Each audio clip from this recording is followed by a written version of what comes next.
अब बात करते हैं एम्प्लॉई का, वर्कर का। वर्कर भी अपना कॉन्ट्रैक्ट टर्मिनेट कर सकते हैं। दो कंडीशंस होंगे, या तो कॉन्ट्रैक्ट खत्म होने के बाद टर्मिनेट करेगा या तो कॉन्ट्रैक्ट के बीच में टर्मिनेट करेगा। अगर कॉन्ट्रैक्ट के बीच में अगर वो टर्मिनेट करता है वर्कर एम्प्लॉई, तो उस केस में जैसा मैंने आपको आर्टिकल 84 में बताया था, 85 में बताया था कि अगर 2 साल का कॉन्ट्रैक्ट है, 15 महीने में अगर छोड़ के जाना चाहता है तो उसे zero end of service benefit मिलेगा।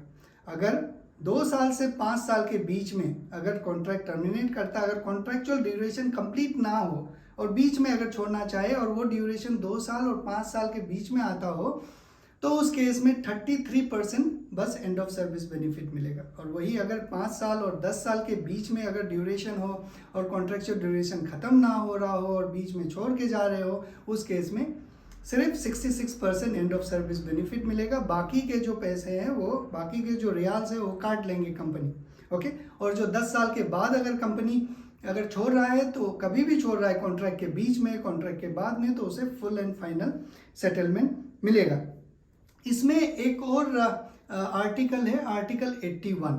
अगर एम्प्लॉई, अगर वर्कर आर्टिकल 81 के बेस पे अगर कॉन्ट्रैक्ट टर्मिनेट कर रहा है, चाहे बीच में क्यों ना कर रहा हो, उस केस में उसे फुल एंड फाइनल सेटलमेंट मिलेगा।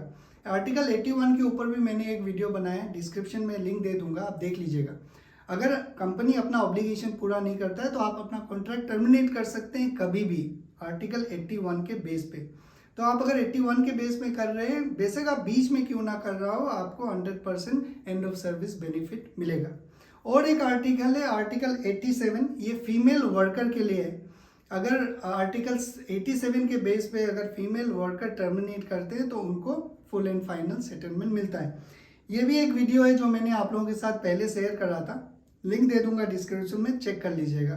फीमेल वर्कर के लिए ये है कि अगर मैरिज के कुछ ड्यूरेशन के बाद अगर वो टर्मिनेट करते हैं अपना कॉन्ट्रैक्ट, या फिर जब माता जी बन जाते हैं इसके बाद अगर कॉन्ट्रैक्ट टर्मिनेट करते हैं, 3 मंथ्स ऐसा ड्यूरेशन, तो उनको फुल एंड फाइनल सेटलमेंट मिलेगा। यही आर्टिकल 87 में बताया गया। ओके। तो ये था अगर कोई वर्कर एम्प्लॉय अपना कॉन्ट्रैक्ट टर्मिनेट करता है कॉन्ट्रैक्ट खत्म होने से पहले, बीच में अगर करता है, तो कितना एंड ऑफ सर्विस बेनिफिट होगा। अब बात करते हैं एम्प्लॉई वर्कर अगर कॉन्ट्रैक्ट टर्मिनेट करता है अपना पूरा कॉन्ट्रैक्चुअल ड्यूरेशन कंप्लीट करने के बाद, तो एंड ऑफ सर्विस बेनिफिट कैसे कैलकुलेट किया जाएगा। वही कैलकुलेशन है इसके लिए, उनको 100% एंड ऑफ सर्विस बेनिफिट मिलेगा। अगर 5 साल से कम उनका ड्यूरेशन है, अगर वर्क ड्यूरेशन है, तो हर एक साल उनको हाफ सैलरी मिलेगा। अगर 5 साल से ज़्यादा उनका वर्क ड्यूरेशन है तो छठा साल से एक सैलरी मिलेगा। मान लीजिए कोई आदमी अगर 7वां साल अपना कॉन्ट्रैक्ट कंप्लीट करके जा रहा है, तो उनको 5 साल तक 2.5 सैलरी मिलेगा, हर एक साल एक, छठा साल 1 और 7वां साल 1, मतलब 2.5 प्लस 2, 5.5 सैलरी उनको एंड ऑफ सर्विस बेनिफिट मिलेगा। ये सारी बात मैं आप लोगों को जब कैलकुलेट करके बताऊंगा नेक्स्ट वीडियो में, तो क्लियर होगा। अब बात करते हैं डोमेस्टिक वर्कर का। डोमेस्टिक वर्कर में जो हाउस ड्राइवर्स हैं, जो मेड्स हैं, हाउस मेड्स हैं, उन लोगों का कैलकुलेशन, वो प्रोफेशन का कैलकुलेशन थोड़ा सा अलग है। 4 ईयर में एक salary end of service benefit के रूप में उनको मिलता है।